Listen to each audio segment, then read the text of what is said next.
الله الرحمن الرحيم waxaan maanta jecel halkan inaan bulshada reer Soomaaliland iyo caalamkaba uga cadeyno falalka waxaysnimada ee foosha xun ee maanta xukuumadda Soomaaliland ragga hogaamiyaasha ka ay horkacaya ay ku kaceen ay kula kacayaan hay'adihii qaranka Jamhuuriyadda Soomaaliland ee ka midka yahay golaha wakiilada Jamhuuriyadda Soomaaliland waxaan cadeynaynaa maanta halkan ka sheegaynaa in xukuumaddu si bareer ah qayb ka mid ah xukuumadda si bareer ah oo qaawan ay faragelin joogto ah ugu hayso aqalkii xeer dejinta ee koowaad ee Jamhuuriyadda Soomaaliland taasoo ah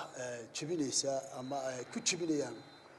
qodobo dastuuri ah oo cadeynaya kala madax banaanida waaxaha qaranka ka koobay waxaan bulshada reer Soomaaliland u sheegaynaa faragelintaasi inay gaadhay in hantidii yareed iyo cashuurtii yareed ee dadka masaakiinta reer Soomaaliland laga ururinayay loo adeegsado in lagu burburiyo nidaamkii noo dhisnaa dhammaantii sababtoo ah marka golaha wakiilada burburkiisa laga shaqeeyo ee xukuumaddu isu soo qaawiso qayb ka midii hantidii ummadana ay ku isticmaasho in golaha ku burburiso ma wax burburaya golaha wakiilada kaliya waxa burburaya waa qarankii inoo dhisnaa iyo jamhuuriyadda inoo dhisnayd ee Soomaaliland wixii loo oran jiray waxaan cadeynaynaa maanta in habeen iyo maalin xubno ka tirsan golaha madaxtooyadu lagula shiro oo la soo farayo awaamiir ka dhan ah dastuurka iyo xeerarka dalka yaala isla markaana gaadhsiin kara qarankan burbur hor leh golahana burburin kara waxaan uga digaynaa una soo jeedinaynaa in faraha kala baxdo qodobo fawaaxishka foosha xun ee xukuumaddu ay ku mashquulsan tahay ee ku dhex jirto waxaan u sheegaynaa madaxweynaha Jamhuuriyadda Soomaaliland ee maanta waddanka dib ugu soo noqday ee sheegay in golaha wakiiladu uu yahay mid ka madax bannaan hawlihiisana u madax bannaan in hawlihii golaha wakiilada madaxweyne xukuumaddaadu faraha kula soo jirtaan uu ku cadeynaynaa qayb ka mid ah oo wasiirka madaxtooyada ugu horeeyana habeen iyo maalin ay faraha kula jiraan oo ay gaadheen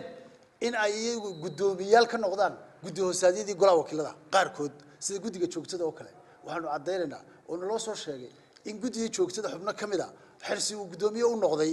oo uu gudoomiyay in xeerosaadkii golaha wakiilada wax ka bedel lagu sameeyo marka waxa soo kale waddanka ka dhacaana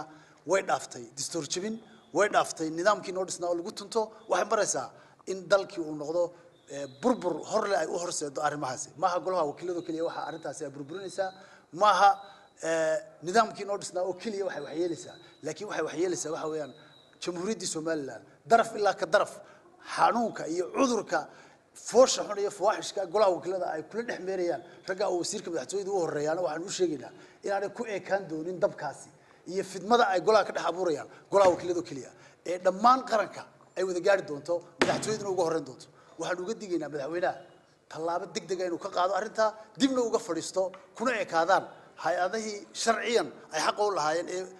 dastuurku jideeyay madax banaanidii xeerarka dalka iyo dastuurku jideeyay ee golaha wakiilada iyo qeyrkood uga madax banaanayeen inuu tixgeliyo oo sharaftii iyo karaamadii qarankan lahaa u ilaaliyo haddii se ilaali waayo oo madaxweynuhu arrinta tallaabo degdeg ka qaadi waayo